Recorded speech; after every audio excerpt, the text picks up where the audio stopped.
ጉዳያችን ምንድነው? አሁን የምንጾምበት ስለዚህ ነገር ጾም የምንልበት ጉዳይ አለ ነው። መደበኛ ስለሆነ በየዓመቱ የሚገባ በየዓመቱ የሚወጣ ስለሆነ ብቻ ነው እየተራብን ያለን። ረሃብ ነው የያዝነው? ጾም ነው የያዝነው? ክርስቶስን ለማገልገል እየተራብን ነው ወይስ እንዲሁ ልማድ ስለሆነ? የምር እግዚአብሔር የሚቀበለው ሱባኤና ጾም እንዲሆን ከፈለግን ማዘን እንጨምርበት፣ ልምድ አናድርገው። ቅዱስ ዮሐንስ አፈወርቅ የጾም ውጤቱ የሚታወቀው የህይወት ለውጥ ስናመጣ ነው ይላል። አለበለዛ ምኑ ጾም ነው? የምር የምንጾም ከሆነ ስጋና ቂቤ ወይም አሳ ወይም ምናምንን ብቻ መተው አይደለም፣ የምንወደውን ነገር እንኳን ሳይቀር መተው ነው። ሽሮ ነው ለአንተ ምርት፣ እሱንም ጨምርቶ። ጥጋብ ከመጣ የማይመጣ ጉድ የለም። ዝሙት የሚመጣው ለዛ ነው። ልበ ደንዳናነት የሚከተለው ለዛ ነው። ለምንድን ነው ብዙዎች ሲነገራቸው የማይሰሙት ደንዳና የሆኑት ካላችሁ? ጥጋብ ነው፣ ሆዳምነት ነው፣ ስግብግብነት ነው። መች የድሃ እምባ ይታያቸዋል? ለምን? ከጠገብክ እግዚአብሔር መርሳት አይቀሬ ነው። ስለምን እንጾማለን በሚል ርዕስ እንማራለን። ጾም የጀመርንበት ሱባኤ የያዝንበት ሳምንት በመሆኑ ከዚህ ከጾማችን ተጠቃሚ እንድንሆን ስለምን እንደምንጾም እንድናውቅ የጾማችንንም ዓላማ እንድንረዳ የምታውቁትን ደግሞም ብዙዎቻችሁ የምትኖሩበትን ጥቂት መንፈሳዊ ሐሳቦችን ብቻ አስታውሳችኋለሁ። እግዚአብሔር ከሁላችንም ጋር ይሁንልን። አሜን። በቅዱሳት መጻሕፍት ስለ ጾም በተጻፉት አንቀጾች ሁሉ የጾም ጥቅሞች፣ የእግዚአብሔር ሰዎች በጾም ምክንያት ያገኙት በረከቶች አብረው ተጠቅሰዋል። እነሱን ቀደም ብዬ አሰማችኋለሁ። በመጽሐፍ ቅዱሳችን ላይ በርካታ ጥቅሞች፣ በርካታ በረከቶች ቢኖሩም እኔ በዋናነት ጥቂት ነጥቦች ላይ ብቻ አተኩራለሁ።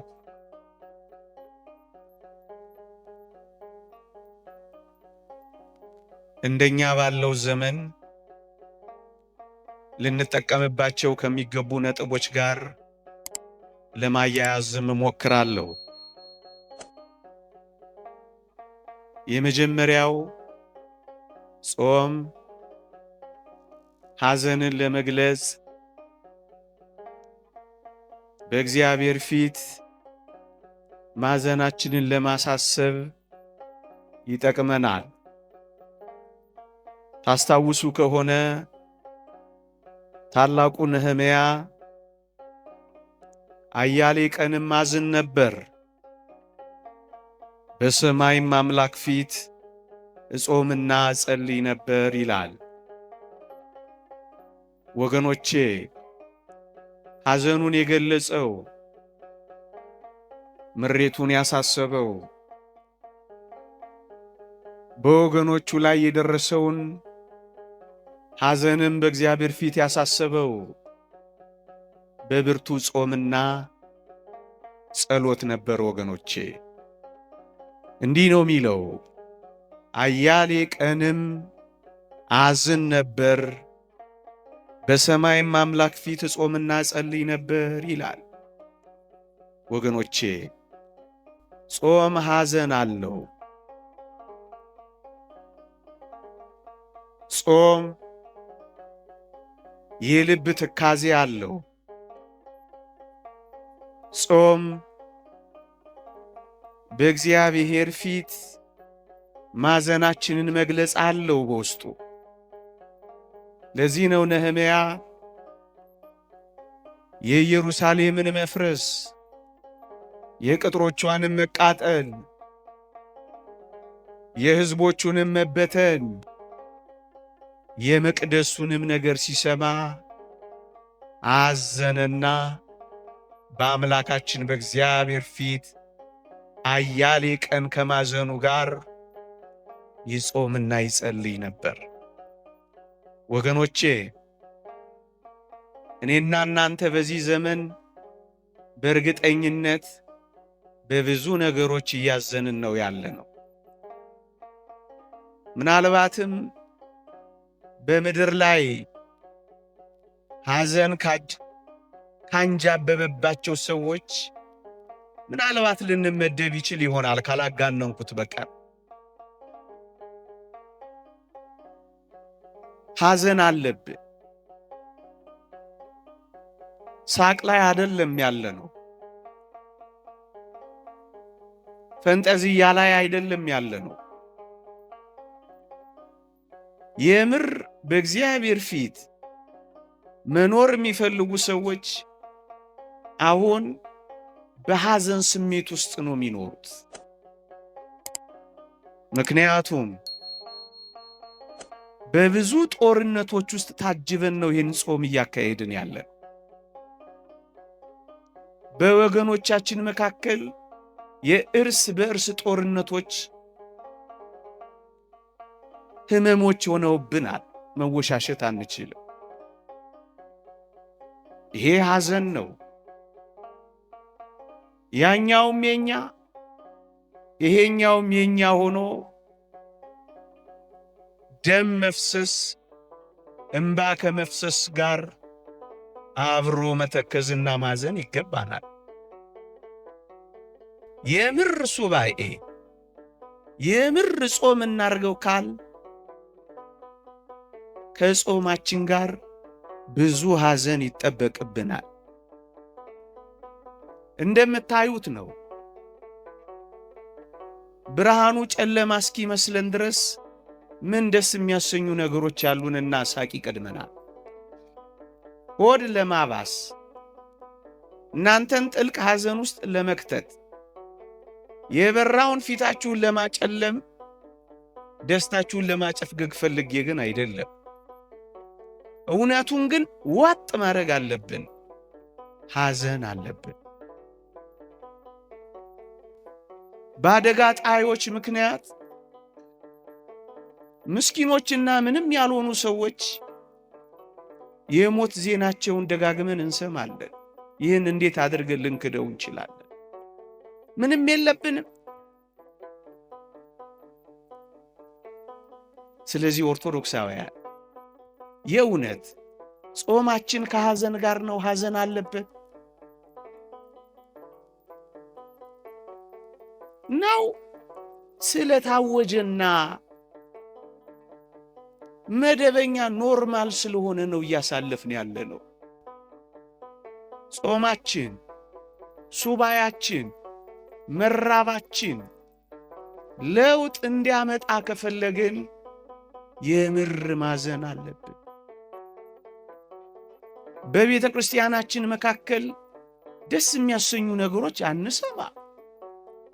እዚህም እዚያም አትሰበርም እንጂ ለመሰበር የምትቀርብ እስክትመስል ድረስ ትገፋለች። ይሄን መካድ ይቻላል? አይቻልም። ታዲያ የሚያሳዝነን ነገር የለም። እንደውም የሚያስደስተን ነገር ነው የጠፋ የሚመስለው። አንዳንዶች ይሄን ለመካድ ሲሞክሩ እጅግ ያሳፍራል። እኛ እኮ ደስታ ጠልተን አይደለም፣ ሳቅ ጠልተን አይደለም። እውነቱ ግን ሐዘን ነው ያለብን። ብዙ ወጣቶች ከኛ ጋር መኖር እንደማይፈልጉ ታውቃላችሁ። ስደትን እየመረጡ ብዙዎች እዚህ ቅርባችን ኢሚግሬሽን እንደሚሰለፉ ታውቃላችሁ። ምን ይሄን መካካድ ይቻላል? አይቻልም። እና ሐዘን የለብን? አለብን። ምኑን አንስተን ምኑን እንተዋዋለን? ታዲያ ይሄን የምር እያዘናችሁ ነው የምትጾሙ? እስኪ በዓላማ ሐዘን አለብን።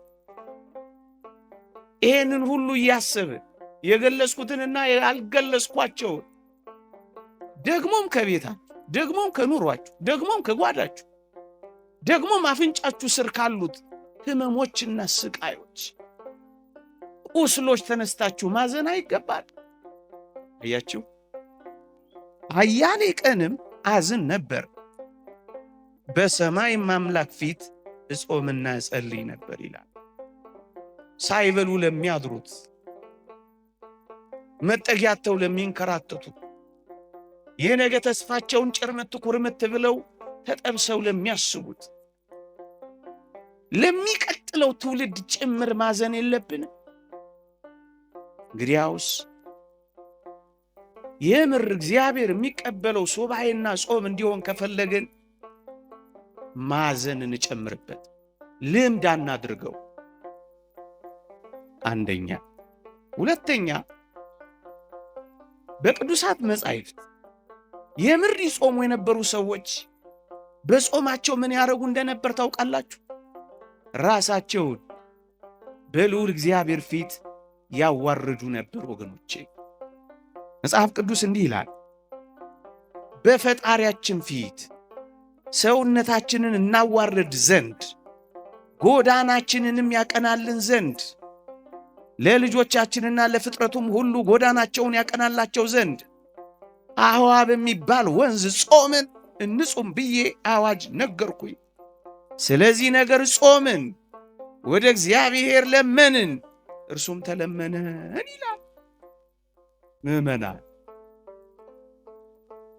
እንዲህ ያሉ የጾም ጊዜያት በኢትዮጵያ ኦርቶዶክስ ተዋሕዶ ቤተ ክርስቲያን ኩራታችን የሚተነፍስበት ወቅት ነው መሆን ያለበት።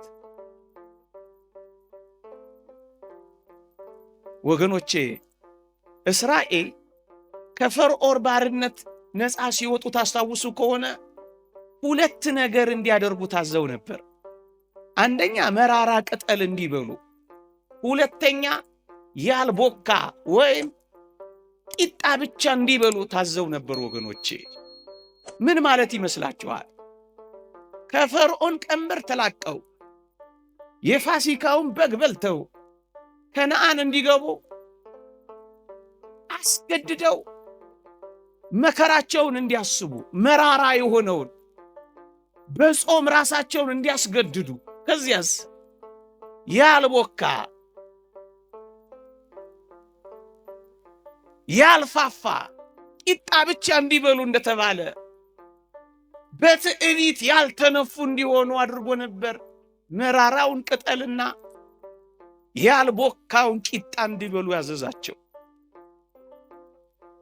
ወገኖቼ እንዲህ ባሉ የጾም ጊዜያት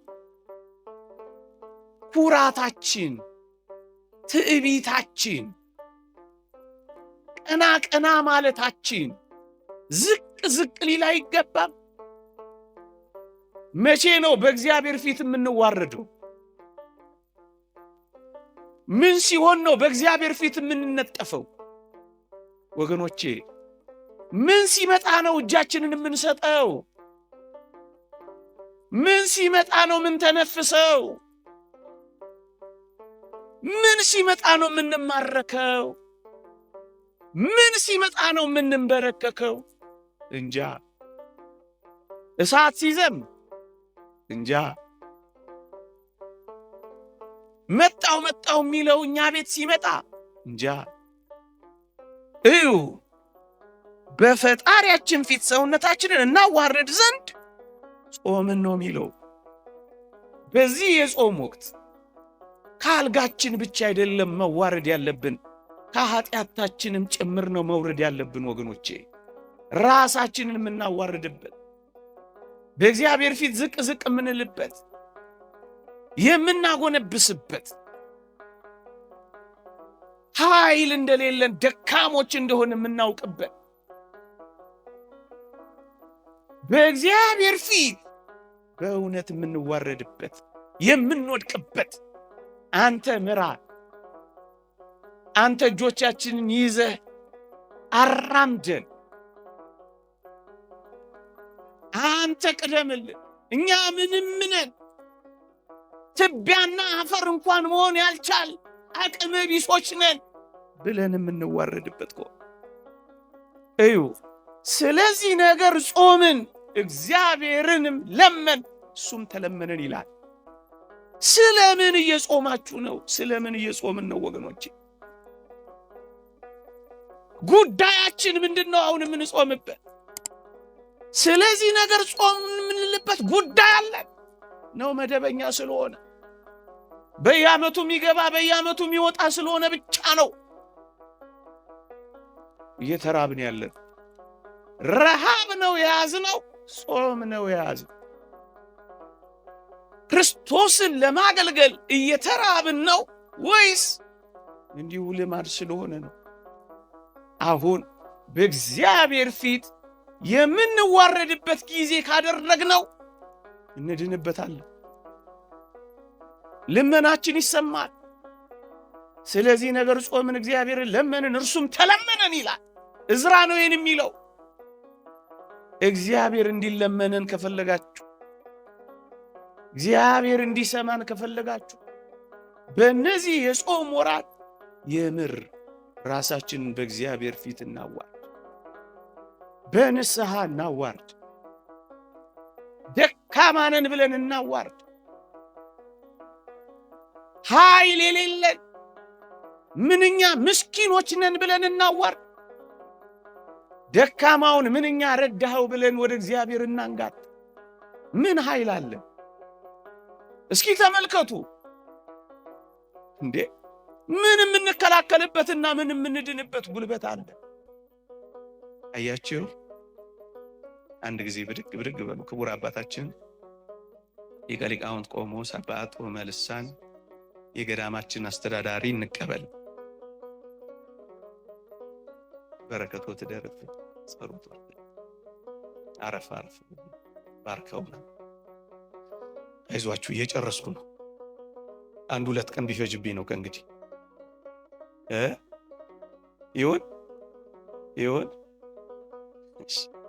መቼም ማታረገውን ብላችሁ ነው አይደል? እየሰማችሁኝ ነው? ለእግዚአብሔር የምንነግረው ብዙ ነገር የለንም? አለን የለን? እግዚአብሔርን የምንለምነው ገጽ ይበቃዋል? አይበቃው። እንተዋወቃለን እኮ። ታዲያስ እግዚአብሔርን የምር መለመን ከፈለግን ልክ እነ ዕዝራ እንዳደረጉት ራሳችንን ማዋረድ የለብን? ሁለተኛ የነቢዩ ዳንኤልንም ቃል አንብብላችሁ። ዳንኤል ሆይ አትፍራ፣ ልብህም ያስተውል ዘንድ ሰውነትህንም በአምላክ ፊት ይዋረድ ዘንድ ካደረክበት ከመጀመሪያው ቀን ጀምሮ ቃልህ ተሰምቷል፣ እኛም ስለ ቃልህ መጥቻለሁ ይለዋል። ከመጀመሪያው ቀን ጀምሮ ራስን ካዋረድ በእግዚአብሔር ዘንድ ቃልህ ተሰምቷል አሉ።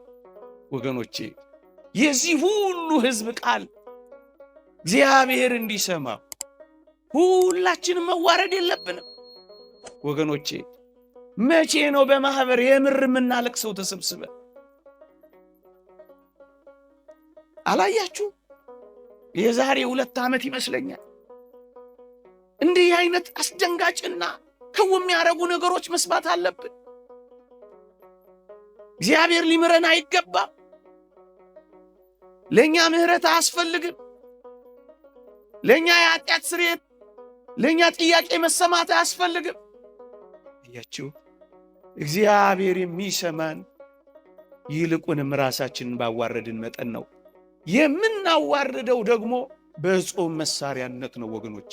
ሁለተኛ ሶስተኛ ከበደላቸው ከኃጢአታቸው የሚመለሱ ሰዎች ሁሉ ይጾሙ ነበር ወገኖቼ።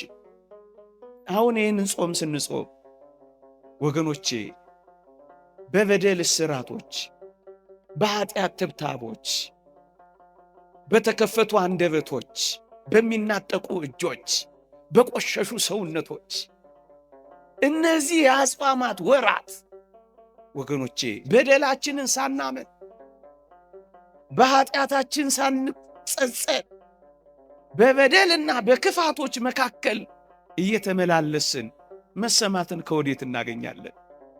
ጾም ወደ እግዚአብሔር የመመለሻ በድለናል ብለን በእግዚአብሔር ፊት የምንጠፊያ ጊዜያችንም አይደለም። ስንቶቻችን በንስሐ ሕይወት ገጥመነዋል እንዴ? እንድንሰማ ተቀባይነት እንድናገኝ መንገዱ ይሄ ከሆነ ታዲያ ጾማችን የመመለሻችን እንዲሆን አናደርጋትም? በጣም ቀላል። ከእግዚአብሔር ጋር በድለናል ብለን ንስሐ መግባትና መታረቅ ብቻ። እንዲህ ይላል የእግዚአብሔር ቃል፣ ላንብብላችሁ። ውሃ ቀርተው በእግዚአብሔር ፊት አፈሰሱ፣ በዚያም ቀን ጾሙ፣ በዚያም እግዚአብሔርን በድለናል አሉ። ጾም በደልን ማመኛ፣ ጾም እግዚአብሔርን ደጅ መጥኛ፣ ጾም በንስሐ ምክንያት ለኃጢአት መካሻ ጊዜ ካልሆነ ታዲያ ምንድን ነው? እንዲሁ መደበኛ ልማድ፣ እንዲሁ ሰዓት ሲደርስ መብላት፣ እንዲሁ ቀን እየጠበቅን ዓመት ይሄን ማድረግ ሳንመለስ ስንት ጥያቄያችሁ ሳይመለስ ስንት ጾም አለፈ። ወገኖቼ የጾም ውጤቱ የሚታወቀው የመንፈሳዊ የህይወት ለውጥ ስናመጣ ነው። 55 ብርቱ የጾም ቀናት ባለፉ ቁጥር ስንት የህይወት ለውጥ ያላመጣንባቸው የጾም ወራት ነጎዱ። እመኑኝ፣ ይሄ 55 ቀን ካለቀ በኋላ የህይወት ለውጥ እናመጣለን። ቅዱስ ዮሐንስ አፈወርቅ የጾም ውጤቱ የሚታወቀው የህይወት ለውጥ ስናመጣ ነው ይላል። አለበለዚያ ምኑን ጾም ነው? ትንሽ ጊዜ ገርበብ፣ ከዚያ ደግሞ ገርበብ ያደረግነውን ያክል ክፍት እናደርገዋለን። ትንሽ ጊዜ ሰብሰብ፣ ከዚያ በኋላ ደግሞ ባያሌው እንበተናለን። ታዲያ የታለ የጾም ጥቅሟ? ዋናው የጾም ጥቅም ለውጥ ነው። እሱስ የህይወት ለውጥ። ተናጋሪዎች ጭምቶች ሲሆኑ ለውጥ ነው። ኃያላን ደካሞች እንደሆኑ ሲያስቡ ለውጥ ነው። ወዲህ ወዲያ የሚሉ ሲወሰኑ ለውጥ ነው። ከትንሿ ነገር ጀምሮ የህይወት ለውጥ በድለናል ብለው ሲያምኑ የሚያመጡት ለውጥ ነው። ሶስተኛ፣ አራተኛ፣ ያለምንም ጥርጥር ሁላችንም አንድ ደግሞ ተጋድሎ አለብን ወገኖቼ፣ ክርስቲያን እንደመሆናችን ይልቁንም ደግሞ ከዛ ከፍ ብሎ ኦርቶዶክሳውያን እንደመሆናችን ከአጋንንት ጋር ገባንም አልገባንም ወደድንም ጠላንም ውጊያ ውስጥ ገብተናል። ደም ተቃጠናል። ትግል አለብን ከሰማያውያን ሰራዊት ጋር ተጋድሎ ይዘናል። ታዲያስ በምን ልናሸንፈው ይገባል ወገኖቼ? የሚታገሉን አጋንንት አይናቸውን ትኩር ብለው ቢያዩ ሊያጠፉ የሚችሉ መናፍስት እንዳሉ አታውቁ? ታዲያ ብቻችን እንዴት እንችላቸዋለን? ዝም ብለን እየተዋጋን ይሆን እየወደቅን ያለ ነው? የሰራዊቱን አለቃ ከኋላ አድርገን እኛ ፊት እየሮጥን ይሆን እየወደቅ ነው? ይታል እጃችሁ ላይ የብር መሳሪያ? እንዲህ ይላል መሐሪ ይስሐቅ፣ ክፉ ባላጋራ ሰይጣን ከሰው አንዱን ጾም ሲጾም ያየው እንደሆነ ይፈራ። ጌታ በቆሮንቶስ ገዳም ያሳፈረውን ማፈሩን የነሳውን ድል መንሳቱን ያስበዋል።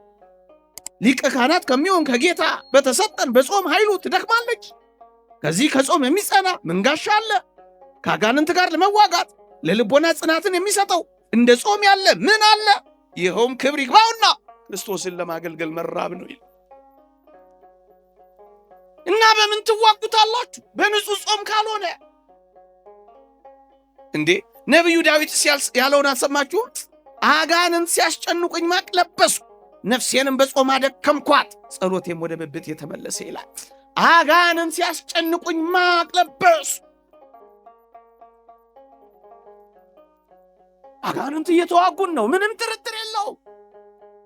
የጨለማው ገዢ ዓለምን ሊቆጣጠራት እየቀረበ ነው፣ ምንም ጥያቄ የለው።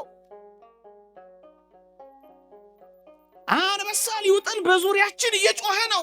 ምንም ጥያቄ የለው። የሰው መስሎን ከሆነ ተሳስተናል። ታዲያስ ከጾም የሚጸና ጋሻ ምን አለ? ለመዋጋት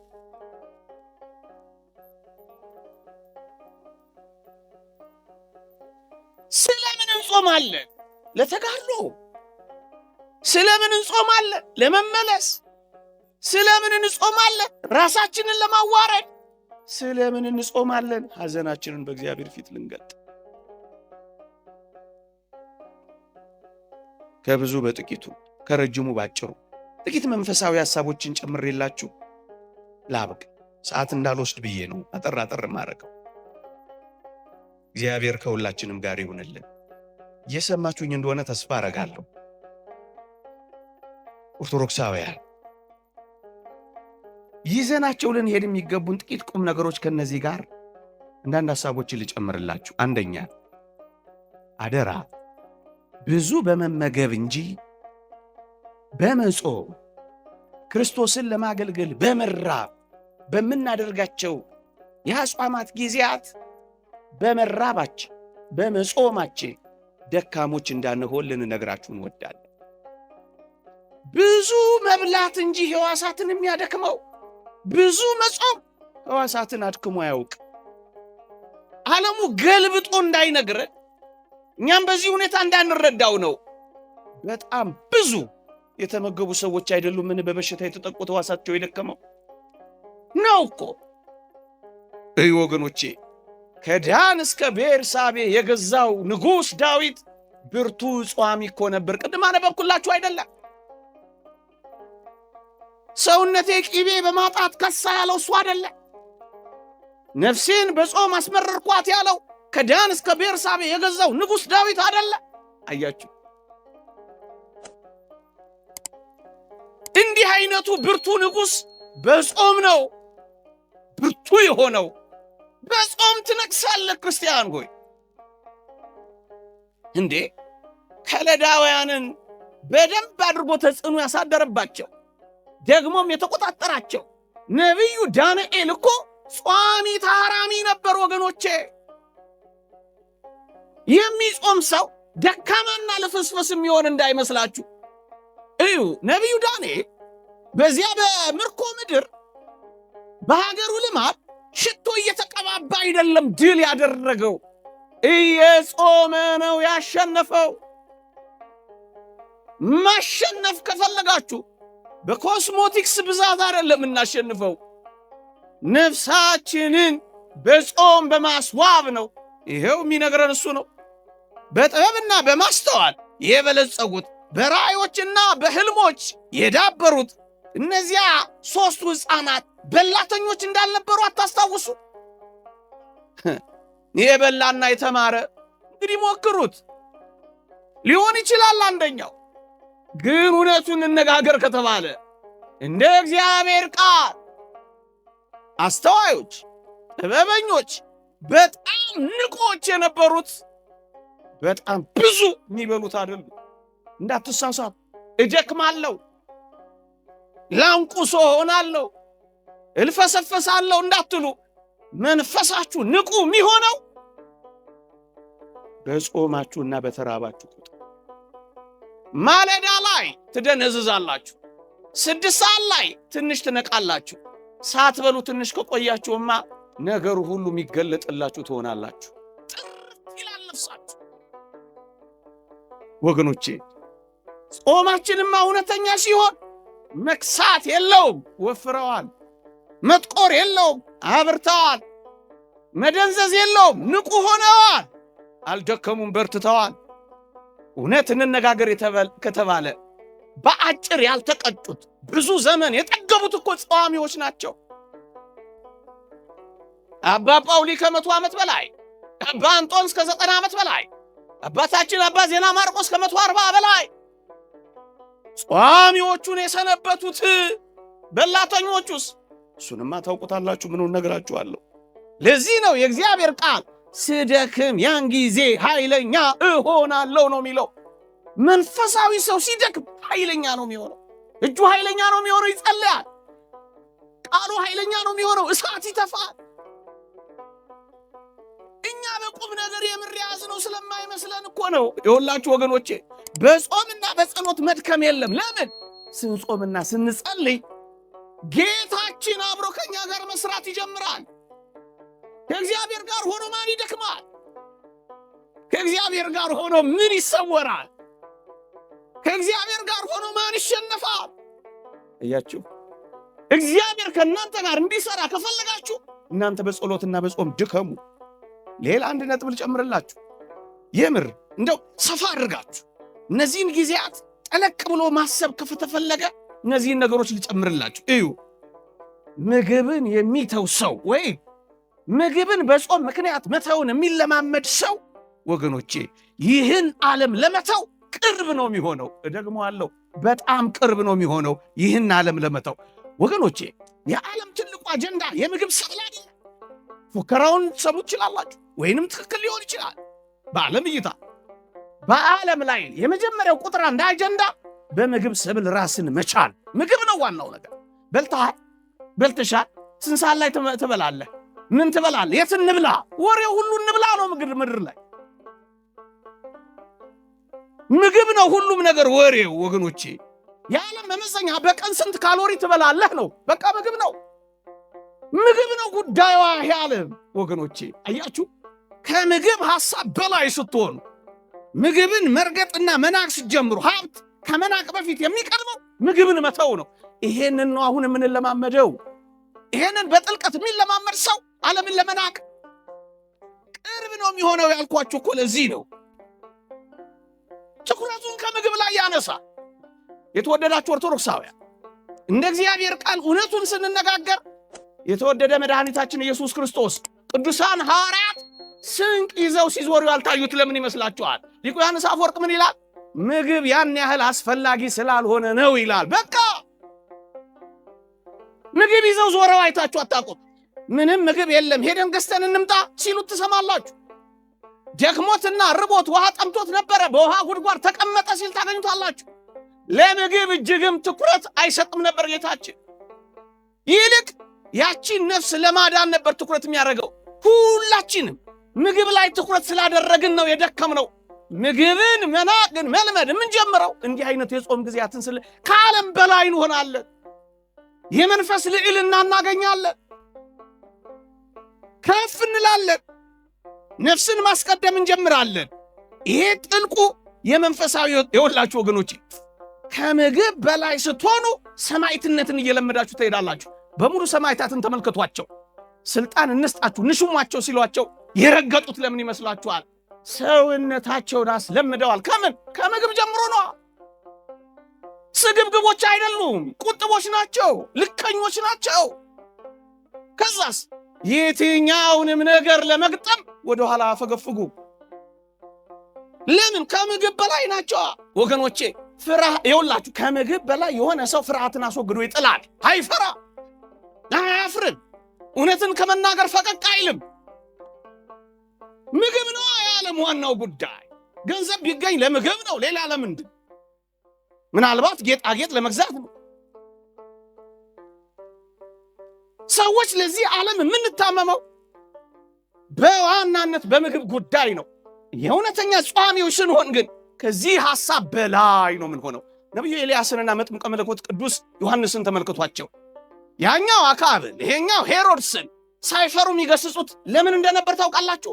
አይበሉም ነበረ። አይበሉ በረሃኞች ነበሩ። ለዚህ ነው አጥብቀው ሲገስጹ የሚታየው።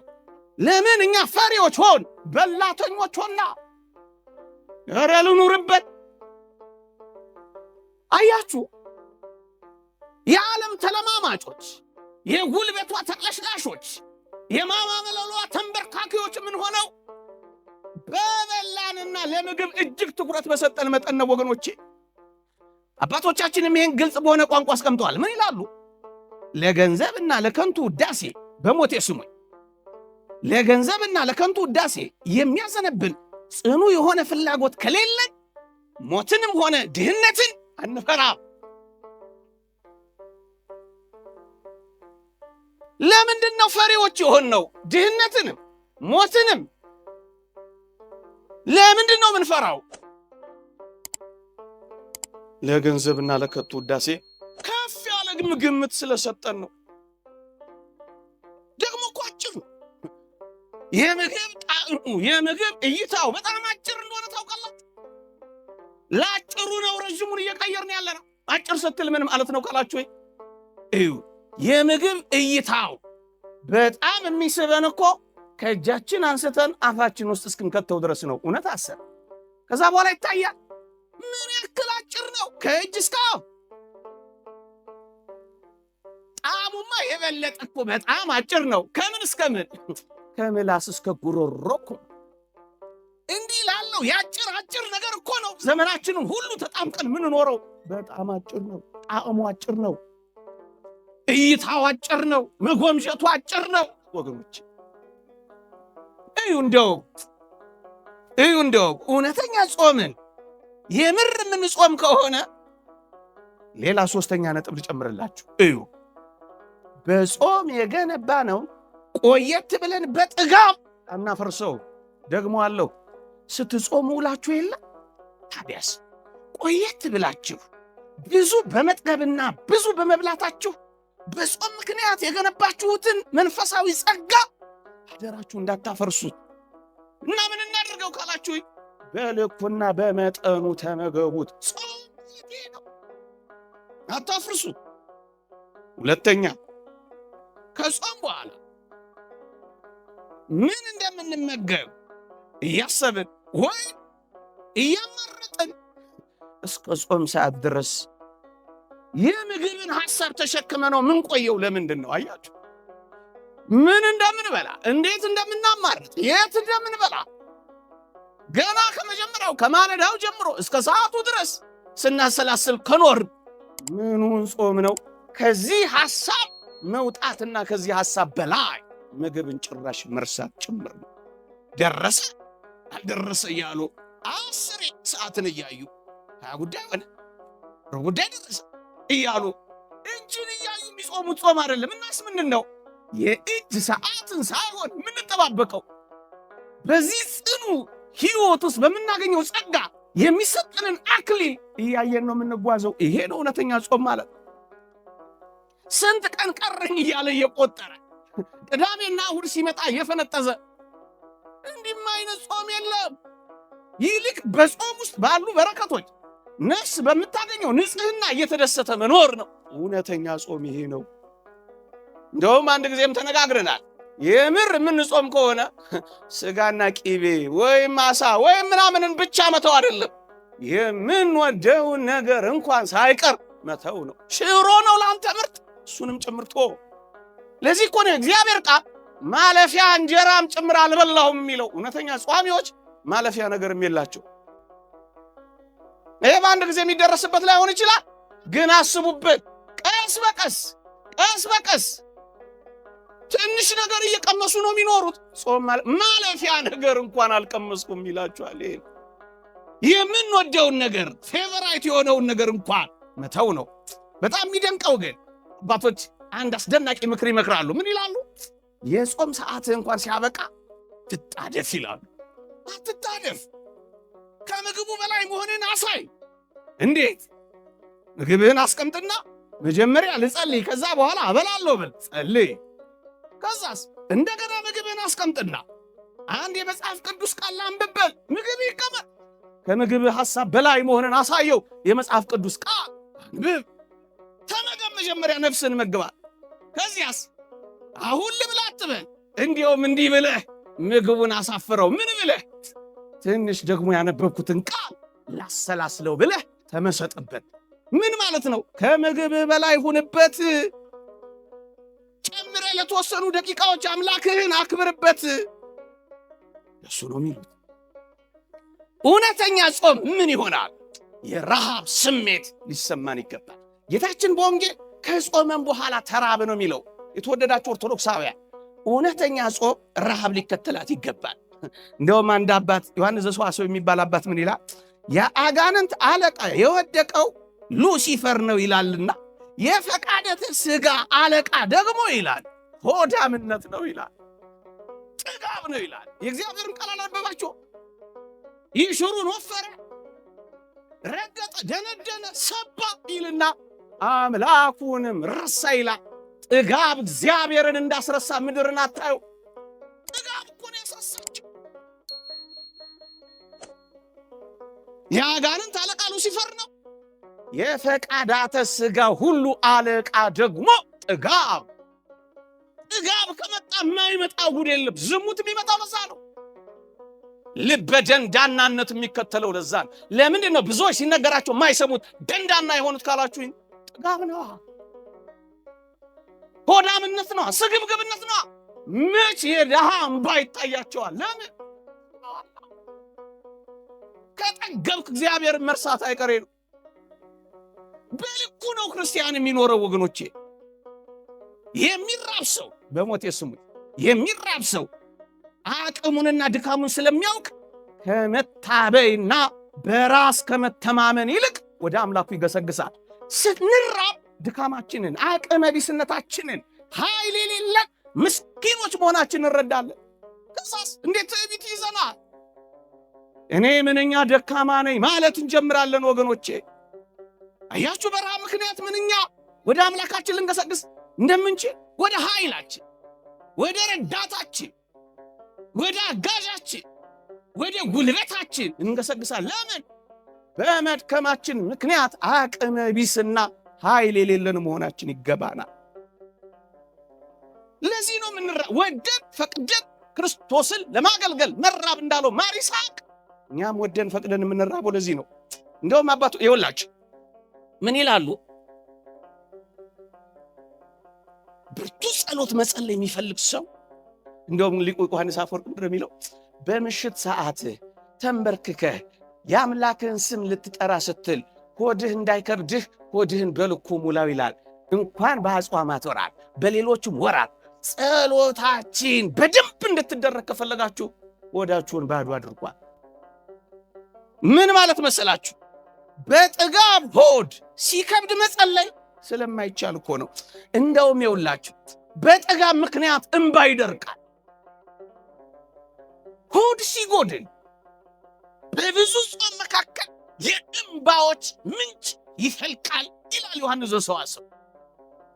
በእግዚአብሔር ፊት የእውነት ለመዋረድ ከልብ የሆነ የመነጨ እንባን አፍስሶ በእግዚአብሔር ፊት ይቅርታን ለመጠየቅ እውነተኛ ክርስቶስን ለማገልገል መራብን ይጠይቃል ወገኖቼ። እንደውም አባቶቻችን ምንድን ነው የሚለው?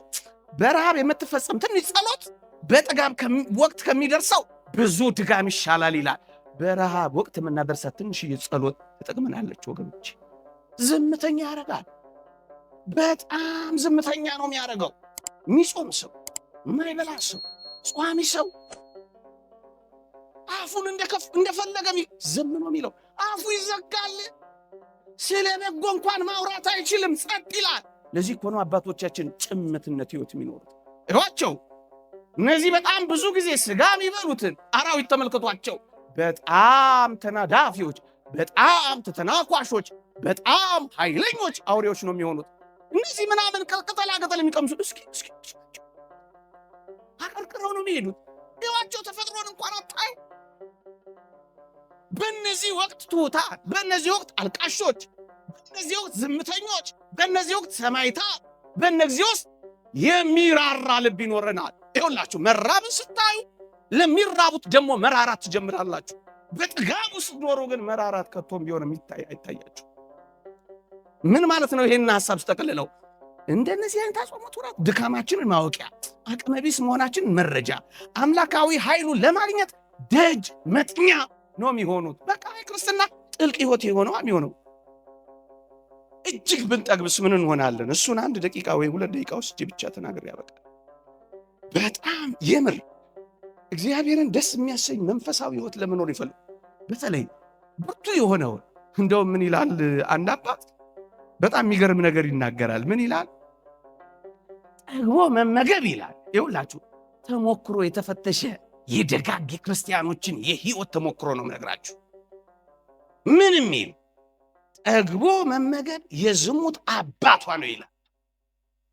በዝሙት እንዳትፈተኑ ከፈለጋችሁ ወጣቶች በመጠን ብሉ። 2 ቀን ማክፈል ባችን 1 ቀን አክፈል።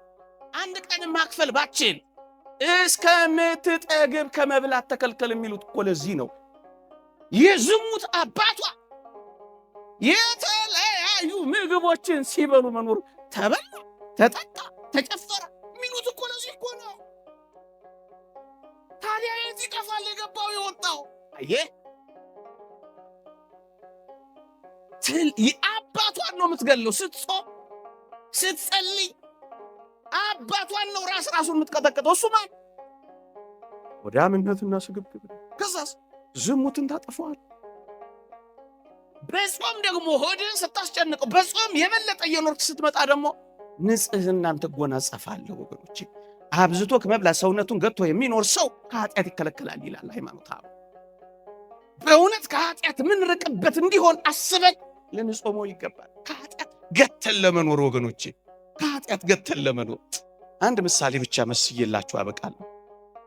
ያልኩትን ሰዓት ለመጠበቅ አብዝቶ የሚመገብ ሰው ወይም አብዝቶ የሚመገብ ሰውነት ስራው በአነዋወሩ ወይም በሰውነቱ ውስጥ በደረቅ እንጨት ውስጥ እንዳለ ነው ይላል አንድ አባት። የእንጨት ብዛት እሳትን እንዳያበዛው እንደዚሁም ልዩ ልዩ የሚሆኑ ምግቦችን መለዋወጥ ዝሙትን ያበዛዋል ይላል። እሳት እንደመልቀቅ ነው ይላል። በሞቴ እሳት የለቀቅንበት እኮ ነው። እንጨት ከበዛ እሳቱ እንደሚበዛ በጣም ምግብ ከበዛ ዝሙት የሚበዛ። ታዲያ ባንፈተን ነው የሚገርመን፣ እንደዚህ እየበላን እየጠጣን። ታዲያ ምን እናድርግ? በልኩና በመጠኑ ነዋ። እንደውም አንድ አባት ይህን በተመለከተ ሆዱን የሚንከባከብና መንፈሰ ዝሙትን ድል ለመንሳት ተስፋ የሚያደርግ ሰው እሳትን በዘይት ለማጥፋት የሚሞክር ሞኝ ሰውን ይመስላል ይላል። እንዲያ ነው ነገሩ። ለምን እንጾማለን?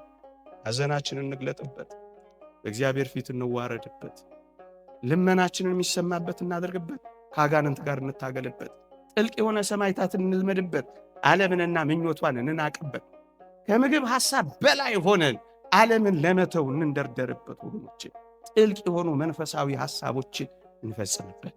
ይቆየን። ያስተማረን የመከረን አምላካችን እግዚአብሔር ክብርና ምስጋና ይግባው። በረከት ረድኤቱን ድል መንሳቱን ያጎናጽፈን። ለኢትዮጵያ ሀገራችን፣ ለተዋሕዶ ሃይማኖታችን በእነዚህ በጾም ወራት በረከት ረድኤት ያምጣልን። አሜን።